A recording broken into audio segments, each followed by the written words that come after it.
Hello friends, तो आज हम देखते हैं गीता के अनोखे प्रश्न के अगले पार्ट की ओर, पार्ट नंबर 23। तो यहाँ पर हम जो है देख रहे थे अध्याय नंबर 7 भगवत ज्ञान। तो पिछले वीडियो में जो था हमने कुछ श्लोकों को देखा था और जीवात्मा जैसे शब्द को समझा था। तो जीवात्मा जैसा शब्द होता नहीं है, बस उसको लोग बना लेते हैं अहंकारवश। उसी आत्मा को अहंकारवश जब वो अपने शरीर में सीमित मान लेते हैं कि मैं ही वो हूँ, मतलब अहंकार भी है वो आत्मा का, वो भी कह रहे हैं कि मैं ही वो आत्मा हूँ। तो अहंकार के साथ आत्मा नहीं होती, तो इसीलिए उसको जीवात्मा कह दिया जाता है। नहीं तो वही एक आत्मा, जैसे एक ही सूर्य सबको प्रकाशित करता है, एक ही घटाकाश सभी, एक ही आकाश सभी घड़ों में होता है, वैसे ही एक ही आत्मा सभी में है। तो जीवात्मा कब कहते हैं? जब अहंकारवश तुम उसको मानो कि मैं वही आत्मा हूँ, लेकिन तुम्हारे अंदर अहंकार, मन सहित इंद्रियाँ सब कुछ हैं, उसके साथ तुम मानो, तो फिर वो जीवात्मा शब्द कहा जाता है, जो कि असत्य है। आत्मा इंद्रियों के साथ हो ही नहीं सकती, क्योंकि आत्मा तो अविकारी है, ये तो उपनिषद कहते ही हैं अविकारी है। तो आत्मा को तुम विकार कैसे ला रहे हो उसमें ये सभी चीज़ें ऐड करके? क्योंकि आत्मा क्या है? वही अवेयरनेस हो। जहाँ अवेयरनेस आ गई वहाँ ये मन सहित इंद्रियों को तुम फिर ऑब्जर्व कर सकते हो, मन की गतिविधियों को। तो फिर जीवात्मा जैसे शब्द का कॉन्सेप्ट यहाँ से गलत हो जाता है। इसीलिए जो गहरे दार्शनिक हुए हैं उन्होंने कहा है कि जीवात्मा जैसा शब्द नहीं है। एक तुम्हारा अहंकार है, तुम्हारा मन सहित इंद्रियाँ जो प्रकृति है, और दूसरा वो परमात्मा ही है, वो आत्मा ही है, वो सत्य ही है। तो वही बातें यहाँ पर। तो यहाँ पर एक बात और फिर ध्यान देनी है कि जैसे कुछ लोग कहेंगे कि फिर आत्मा तो प्रकृति में भी है और प्रकृति से परे भी है, तो तुम्हारा मन, बुद्धि, अहंकार ये सब प्रकृति में है, तो इसीलिए वो आत्मा प्रकृति में है, तुम्हारे मन, बुद्धि, अहंकार से वो लिप्त हो रही है। तो इस बात को यहाँ समझ लेना है थोड़ा, कि जैसे आत्मा तो प्रकृति में है, ये बात तो ठीक है, लेकिन वो प्रकृति में होते हुए भी प्रकृति से परे है। इसका मतलब क्या हुआ कि वो प्रकृति में चेंजेबल नहीं है, वो प्रकृति में चेंजेबल नहीं है। ये बातें यहाँ ध्यान रखनी है। वो स्थिर है, उसको कहा गया है, सर्वव्याप्त है वो। तो जब वो स्थिर है, तुम्हारा मन जो है वो पल पल बदल रहा है, तो इसीलिए वो तुम्हारे मन के इन बदलाव में नहीं है, बदलाव में वो नहीं है। तुम्हारा मन पल पल बदल रहा है, वो स्थिर है, वो बदलती नहीं, वो कहीं आती जाती नहीं, तुम्हारा मन हमेशा भटकता रहता है। और दूसरी बात अहंकार की, तो अहंकार में तुम्हारे इसलिए नहीं है क्योंकि तुम्हारा अहंकार भी कोई पर्सनल चीज़ है ही नहीं कि वो स्थिर हो। तुम्हारा अहंकार भी जो तुम सोचते हो कि मैं, वो मैं भावना जो तुम बचपन में थे और आज हो, उनमें वो मेमोरी की कंटिन्यूटी की वजह से वो मैं भावना बची हुई है। इसका मतलब ये नहीं कि कोई पर्सनल तुम्हारे अंदर बैठा है जो इनको देख रहा है, मतलब वो भी कंटिन्यूटी ही है। और आत्मा क्या है? वो स्थिर है, वो अचल है, वो अवायर है, अवायरनेस है आत्मा। तो इसीलिए उसको प्रकृति में और प्रकृति से परे कहा जाता है। प्रकृति में क्यों है? क्योंकि उसी के अंडर ही सब कुछ है, वही एक चेतना सब में है। और तुम्हारे मन और बुद्धि और अहंकार में क्यों नहीं है? क्योंकि वो चेंजेबल नहीं है। और तुम्हारा ये मन, बुद्धि, अहंकार, ये पंच तत्वों से बना शरीर पल पल बदल रहे हैं। तो प्रकृति में फिर हुई कैसे फिर आत्मा? जब वो प्रकृति में सब कुछ चेंजेबल ही है, तो प्रकृति में हुई कैसे? यही बातें फिर आ जाती है ना। तो प्रकृति में वो इसलिए है क्योंकि वही सब कुछ है, उसके सिवा कुछ है ही नहीं, क्योंकि वो अवेयरनेस ही सब कुछ है। अवेयरनेस कैसे आएगा किसी को? अपने थॉट को ऑब्जर्व करके, कि वो अपने थॉट को ऑब्जर्व करे और देखे ये सब प्रकृति की कंटिन्यूटी है, तो वो कहा जाता है कि कोई एक होता है जो इन सबको देखता है, प्रकृति की कंटिन्यूटी को। जैसे अभी के लिए अध्यात्म क्या कहता है कि तुम्हारा वो अहंकार, वो मैं भावना ही देखेगा, लेकिन वो देखते देखते फिर उसके अंदर वो दृष्टा की भावना आ जाएगी, फिर वो देखते देखते वो दृष्टा ही हो जाएगा। जब ये मैं भावना, वो अहंकार, वो मन की गतिविधियों के प्रति एकदम अवायर हो जाएगा कि ये सब तो प्रकृति की कंटिन्यूटी है, तब वो पहुंच जाएगा उस लेवल पर जहाँ फिर उसको कह सकते हैं पूर्ण अवेयरनेस आ गई है उसके अंदर, कि उन प्रकृति की गतिविधियों से वो डिस्टर्ब नहीं होगा, वो अहंकार की गतिविधियों को देख सकेगा। तो ये चीज़ें यहाँ पर है कि, तो वही बात है यहाँ पर फिर कि प्रकृति में कैसे है? क्योंकि वही एक चेतना है जिसके अंदर सभी चीज़ें हो रही, सभी का आधार वही एक है। लेकिन तुम उसको किसी पर्सनल में मान कर सीमित कर लो, और उसके बाद वो भी प्रकृति के चेंजिंग के साथ चेंज हो, तो वो जो है वो गलत हो जाता है। फिर आत्मा जो है वो स्थिर है, अचल है, वो सर्वव्याप्त है, वो चेंजेबल नहीं है, वो समय के साथ परिवर्तित नहीं होती, वो अवेयरनेस ही है। तो यहाँ पर फिर वही बातें आ जाती हैं फिर कि जीवात्मा मतलब क्या हुआ? फिर जीवात्मा मतलब कुछ नहीं हुआ, तुम्हारे मन, बुद्धि, क्या नॉर्मल भाषा में कहा जाता है कि मन, बुद्धि, अहंकार के साथ आत्मा का तारतम्य ही जो है जीवात्मा है।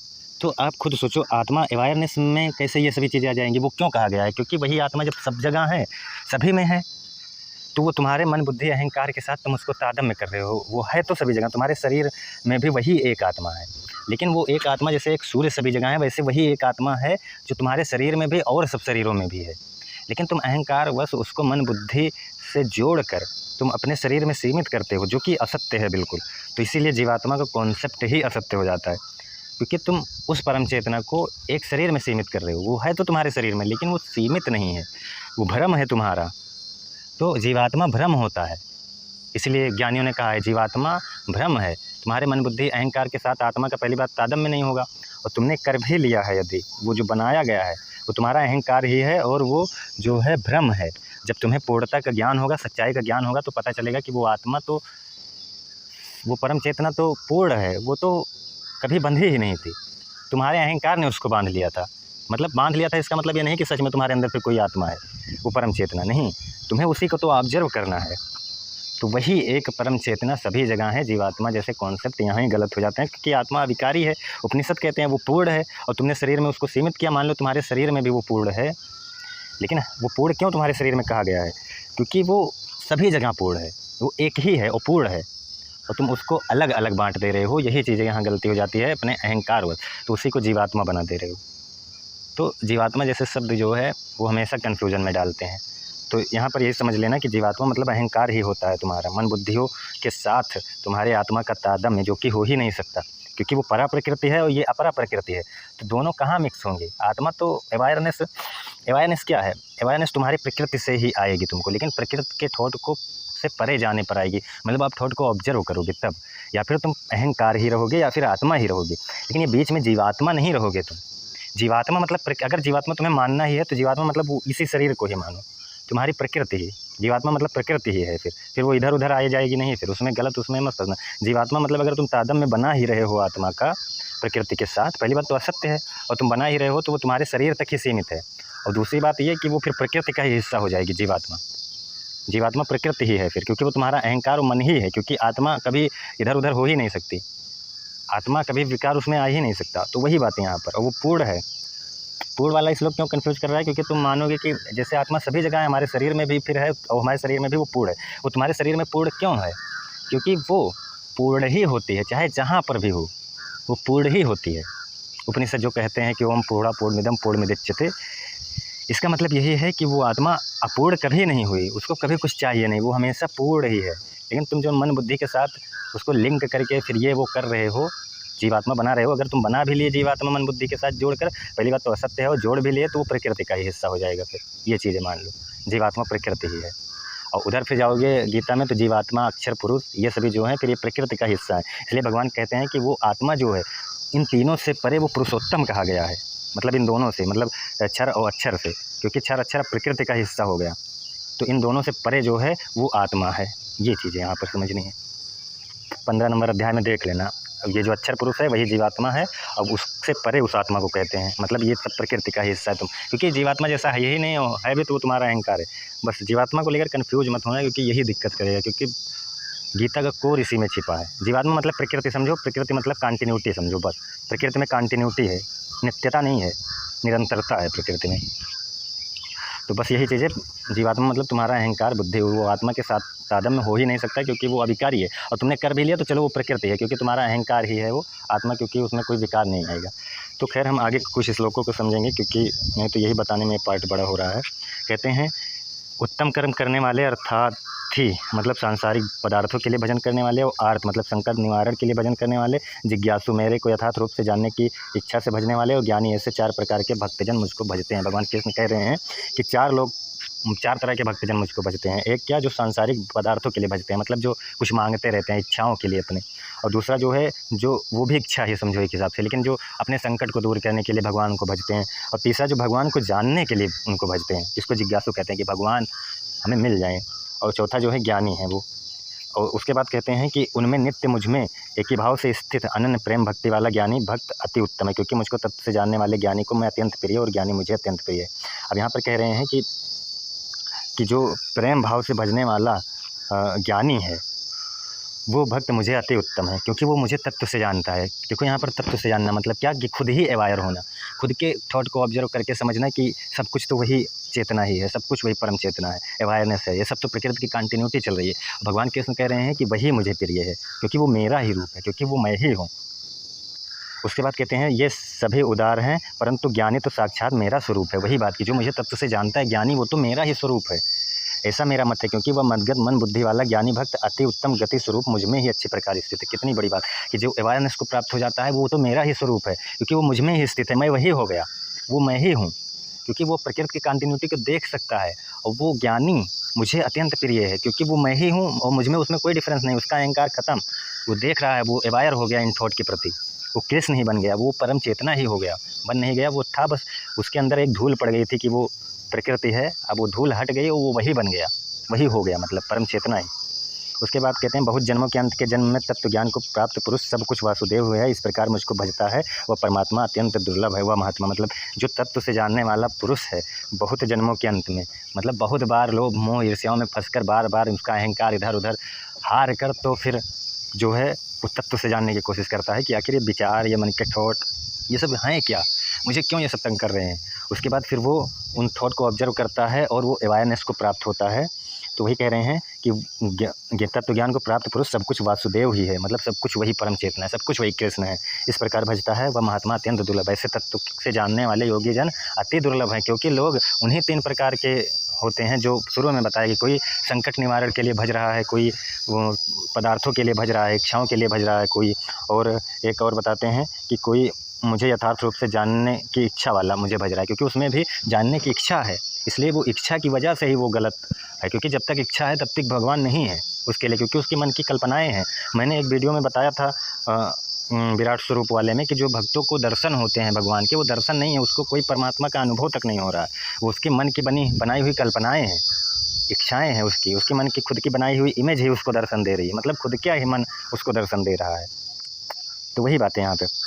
उसके बाद आगे कहते हैं उन भोगों की कामना द्वारा जिनका ज्ञान हारा जा चुका है वे लोग अपने स्वभाव से प्रेरित होकर उस नियम को धारण करके अन्य देवताओं को भजते हैं अर्थात पूजते हैं। वही बात कि जिसके पास ज्ञान नहीं है वो अपनी इच्छाओं को ही भजता रहता है, मतलब अपनी इच्छाओं के पीछे ही पड़ा रहता है कि मैं ये कर लूँ, ये मिल जाएगा, वो कर लूँ, वो कर पा जाऊँगा। अपने स्वभाव से, जैसा उसका स्वभाव होगा, जो उसे पाना होगा वो उसी के पीछे ही पड़ा रहेगा। तो वही बात इसका मतलब है। यहाँ देवता मतलब यही हुआ कि जो चीज़ें तुम जो चाहो उसको ही, मतलब उसी को ही भजते रहते हो, जीवन भर अपनी इच्छाओं के बीच में ही रगड़ते रहते हो, बस यही बातें होंगी इसका मतलब। जो सकाम भक्त जिस देवता के स्वरूप को श्रद्धा से पूजना चाहता है उस भक्त की श्रद्धा को मैं उसी देवता के प्रति स्थिर करता हूँ। यहाँ इसका मतलब क्या हुआ, भगवान कृष्ण कह रहे हैं जो तुम चाहोगे तुम्हारा मन उसी अनुसार बनता चला जाएगा। वही बात कि मैं उसी प्रकार उसकी श्रद्धा को स्थिर कर देता हूँ। जैसे तुम इच्छाओं के प्रति गुलाम हो कि लोभ मोह ईर्ष्या जिस भी रूप में आप बनते जा रहे हो उसी अनुसार तुम्हारे मन बनता चला जाएगा। जैसा जैसा थॉट है, जैसे जैसे आपके प्रकृति के गुण होंगे वैसे वैसे तुम्हारी प्रवृत्ति होती चली जाएगी। जैसे मैंने गीता के अध्याय 16 की 2 प्रवृत्तियाँ बताई थी ना कि दैवी प्रवृत्ति और सूर्य प्रवृत्ति। तो जो सत्वगुण में रहता है उसकी प्रवृत्तियाँ दैवीय होती चली जाती हैं, जो तमोगुण में ज़्यादा रहता है उसकी प्रवृत्तियाँ जो है तमो मतलब सूर्य प्रवृत्ति होती चली जाती है। तो जो कि बताया भी है भगवान कृष्ण ने इसी गीता में कि तमोगुण और रजोगुण को दबाकर सत्वगुण मतलब आगे चले आते हैं, वैसे सत्वगुण और तमोगुण को दबाकर रजोगुण बाहर चले आते हैं, ऐसे मतलब 2 को दबाकर तीसरा बाहर आ जाता है। तो वही बातें यहाँ पर की जा रही हैं कि जिस भी रूप को तुम भजते हो मैं उस रूप में तुम्हें स्थिर कर देता हूँ। मतलब तुम अगर लोभ मोह ईर्ष्याओं इन सब में फंसे हुए हो तो तुम्हारा मन उसी अनुसार बनता चला जाएगा। और यदि तुम उस अवेयरनेस की ओर जाना चाहते हो, तुम प्रकृति के चीज़ों को ऑब्जर्व करना चाहते हो, तो तुम्हारा मन जो है शांत होता चला जाएगा, क्योंकि तुम प्रकृति की कंटिन्यूटी को फिर देख सकोगे। इसका मतलब ये है कि जो जैसा तुम जो चाहोगे तुम्हारा मन वैसा ही बनता चला जाएगा। यही बात है कि मैं उसी अनुसार उसके थॉट को स्थिर करता चला जाता हूँ, मतलब उसका मन वैसा ही बनता चला जाता है। भगवान कुछ नहीं करते, वो आत्मा करता है, वो बस तुम्हें समझाने के लिए वो ये बातें कह रही है कि उसके थॉट जो जैसा चाहता है वो वैसा ही बनता चला जाता है। जो जिसके पीछे पड़ा रहता है, जिस इच्छाओं लोभ मोह ईर्ष्याओं या अवेयरनेस, वो वैसा ही उसकी प्रवृत्ति होती चली जाती है। बस यही बात है इसका मतलब। भगवान कृष्ण यहाँ ये नहीं कह रहे हैं मैं खुद ही ये कर देता हूँ, या फिर इसके यहाँ पर व्याख्या में गलती है या फिर तुम्हारे समझने में गलती है। बस वह पुरुष उस श्रद्धा से युक्त होकर उस देवता का पूजन करता है और उस देवता से मेरे द्वारा विधान किए हुए उन इच्छित भोगों को ही निसंदेह प्राप्त, मतलब जो कुछ तुम चाहते हो, जिसके पीछे तुम पड़े रहते हो, वो तुम्हें मिलता चला जाता है। मेरे द्वारा विधान किए हुए जैसे तुम्हारी इच्छाएं हैं, लोभ मोह वासनाएं हैं, वैसे ही तुम्हारा मन बनता चला जाएगा, तुम उसी को प्राप्त होते चले जाओ। जैसे तुम्हारे अंदर किसी की इच्छा है और तुम उसी पर काम कर रहे हो, तो वो चीज़ें तुम्हारा मन वैसे ही बनता चला जाएगा। इसका मतलब यही है, कोई फिजिकल इच्छा की बात नहीं हो रही है, वो तुम्हारे मेंटल लेवल की बात हो रही है कि यदि मुझे ईर्ष्या है, किसी से प्रेम है, तो हमारा मन उसी अनुसार बनता चला जाएगा। जिसको मैं ज़्यादा टाइम दूंगा मन उसी अनुसार बनता चला जाएगा। ये सब मानसिक प्रवृत्तियों की बात हो रही है। उसके बाद आगे कहते हैं, परंतु उन अल्प बुद्धि वालों का वह फल नाशवान है। वही बातें आ गई ना कि वो सभी जो है नाशवान है, वो सब पल पल बदलते हैं, क्योंकि मन पल पल बदलती हुई स्थितियाँ हैं मन की। तथा वे देवताओं को पूजन करने वाले देवताओं को प्राप्त होते हैं, मेरे भक्त चाहे जैसे ही भजें अंत में मुझको ही प्राप्त होते हैं। अब यहाँ पर क्या कहा जा रहा है कि वो जो देवताओं को पूजन करते हैं, मतलब जो इन भूत पदार्थों के पीछे अपनी इच्छाओं के पीछे पड़े हुए हैं, वो उनको ही प्राप्त होते हैं। मतलब उनकी इच्छाएं वैसे ही और बढ़ती चली जाएंगी, उनकी इच्छाएं कभी खत्म नहीं होंगी। लेकिन जो अवेयरनेस को जानना चाहता है, जो प्रकृति के थॉट को ऑब्जर्व करता है, जो ऑब्जर्वर बनना चाहता है, चाहना नहीं होगा यहाँ पर, ऑब्जर्वर बस सिर्फ देखा जाता है, ऑब्जर्व किया जाता है। जो अवायर होना चाहता है, यहाँ चाहा नहीं जाता है, अवायर को प्राप्त हो जाता है। वो जो इन प्रकृति की घटनाओं को देखता है, वो मुझे ही प्राप्त हो जाते हैं, फिर उनकी कोई इच्छाएँ नहीं रहती, वो वही हो जाता है फिर, क्योंकि वो अब इच्छाओं को देख सकता है कि ये सब तो प्रकृति में हो रही सब कंटिन्यूटी है। अब ये देखेगा कौन, ये क्वेश्चन आता है बार बार। तो मैंने बार बार कहा है कि पहले तो तुम्हारा अहंकार ही है जो इसको ऑब्जर्व करेगा, लेकिन यही अहंकार ऑब्जर्व करते करते करते करते जब इसकी पकड़ एकदम कमज़ोर हो जाएगी, विचारों की पकड़ कमज़ोर हो जाएगी, वो इन कंटिन्यूटी को फिर देख सकेगा। तो धीरे धीरे धीरे धीरे वही ये जो है सफाई होते होते इसी अहंकार की वो उस आत्मस्थ रूप में स्थित हो जाएगा, फिर वो हमेशा देख सकेगा इन प्रकृति की कंटिन्यूटी को। उसके बाद कहते हैं, बुद्धिहीन पुरुष मेरे अनुत्तम अविनाशी परम भाव को न जानते हुए मन बुद्धि इंद्रियों से परे मुझ सच्चिदानंद परमात्मा को मनुष्य की भांति जन्म कर व्यक्ति भाव को प्राप्त हुआ मानते हैं। वही भगवान कृष्ण कह रहे हैं कि मुझको, जो मैं यहाँ परम चेतना का रूप हूँ इस समय, वो मुझे शरीर के लेवल पर ही समझ कर मनुष्य की भांति जन्म कर व्यक्ति भाव को प्राप्त हुआ मानते हैं। मतलब मुझको व्यक्ति समझ रहे हैं, लेकिन मैं वो परम चेतना हूँ जो उसमें भी हूँ, जो ये समझ रहा है मैं सब में हूँ, मेरे सिवा कोई है ही नहीं। अर्जुन तू भी मैं ही हूँ, बस तेरा अहंकार है जो तुझको अलग मान रहा है। मेरे अंदर अहंकार नहीं, इसलिए मुझे दिख रहा है कि मैं वही हूँ जो तू है, और वही सब कुछ है, और तू भी वो देख मुझे बस। उसके बाद कहते हैं, अपनी योग माया से छिपा हुआ मैं सबके प्रत्यक्ष नहीं होता। वही मतलब कि इन मन बुद्धि अहंकारों से वो सभी के प्रत्यक्ष नहीं हो पाता वो स्वरूप, क्योंकि सब में मन बुद्धि अहंकार है, प्रकृति बस वो बंधे हुए हैं एकदम प्रकृति के गुणों के अनुसार। वो प्रकृति ही चल रही है, प्रकृति अपने अनुसार चला रही है। ये मन बुद्धि अहंकार सब प्रकृति का हिस्सा है, इसी में बताए हैं भगवान के।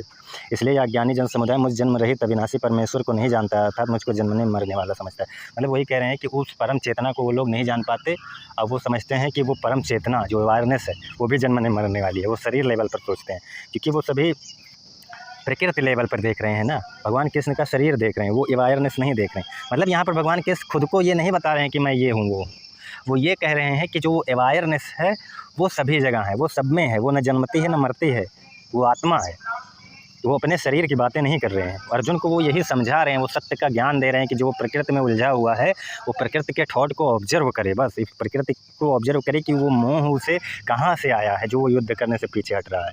तो वो मोह प्रकृति से आया है, और वो किसको आया है, वो प्रकृति को ही आया है। और कैसे वो दूर होगा, वो प्रकृति ही जब खुद को ऑब्जर्व करेगी, मतलब वो उसका अहंकार ही ऑब्जर्व करेगा, तभी वो मोह दूर होगा।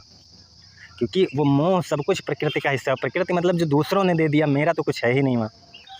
उसके बाद कहते हैं, हे अर्जुन पूर्व में व्यतीत हुए वर्तमान में स्थित तथा आगे होने वाले सब भूतों को मैं जानता हूँ। वही मतलब वो अवेयरनेस पहले भी थी, अब भी है, आगे भी रहेगी। इसका मतलब यही है, ये नहीं कि भगवान के शरीर लेवल पर कह रहे हैं कि मैं तो त्रिकालदर्शी हूँ, सब कुछ जानता हूँ, नहीं। इसका मतलब यही है कि वो हमेशा से हैं, पहले भी थे, अब भी हैं और आगे भी रहेंगे। परंतु मुझको कोई भी श्रद्धा भक्ति रहित पुरुष नहीं जानता। वही बात कि मुझको जो अहंकार में चूर है, जो अपने मन की थॉट को ऑब्जर्व नहीं कर पा रहा है, वो लोग मुझे नहीं जान पाते, वो मुझे नहीं जानते, क्योंकि वो प्रकृति में ऐसे उलझे हुए हैं कि उनको लग रहा है कि वो जी रहे हैं, लेकिन वो गलत है, वो असत्य है। वो प्रकृति ही जी रही है, वो प्रकृति का कठपुतला मात्र बनकर जी रहे हैं, क्योंकि प्रकृति के थॉट को ऑब्जर्व नहीं कर पा रहे हैं कि एक एक थॉट उनकी कंडीशनिंग है। यही बातें यहाँ पर की जा रही है। उसके बाद कहते हैं, हे भरतवंशी अर्जुन संसार में इच्छा और द्वेष से उत्पन्न सुख दुखादि द्वंद्व रूप मोह से संपूर्ण प्राणी अत्यंत अज्ञता को प्राप्त हो रहे हैं। वही बातें कि इच्छा और द्वेष से उत्पन्न सुख दुख जो है, ये मोह से संपूर्ण प्राणी अत्यंत अज्ञान को प्राप्त हो रहे हैं। मतलब अज्ञान में जी रहे हैं, सबको लग रहा है वो जी रहे हैं, लेकिन ये प्रकृति बस वो जो है अज्ञान में है, प्रकृति उनको जिला रही है। ये बातें वो नहीं जान रहे, वो खुद ही प्रकृति है, प्रकृति ही वो सब कुछ है। वो उनको लग रहा है कि वो कर रहे हैं, लेकिन वो सब प्रकृति कर रही है, वो ये चीज़ें नहीं जानते। वो बिना मतलब कि मैं करता है कि भावना व आसक्ति से युक्त पुरुष बिना मतलब के ही जी रहे हैं, क्योंकि वो जी नहीं रहे हैं, वो प्रकृति है जी रही है। वो खुद को ऑब्जर्व जब तक नहीं करेंगे उनका कौन सा जीवन, वो तो दूसरों के द्वारा कठपुतली बनाए गए हैं। उनकी एक इच्छा जो आती है वो भी दूसरों से आती है, दूसरों के लिए आती है। प्रेम भी दूसरों से ही होता है, ईर्ष्या भी दूसरों से होती है, गुस्सा भी दूसरों से आता है और शांति भी दूसरों से मिल रही है। सुख भी दूसरों से मिल रहा है, दुख भी दूसरों से मिल रहा है। तो वो अपना क्या है जो वे जी रहे हैं, सब कुछ तो वो दूसरों से पा रहे हैं। तो वही बात यहाँ पर कहा जा रहा है कि ये मोह भी दूसरों का है। ये जो सुख दुख इच्छा द्वेष से उत्पन्न होने वाला है, इससे लोग अज्ञान को प्राप्त हो रहे हैं।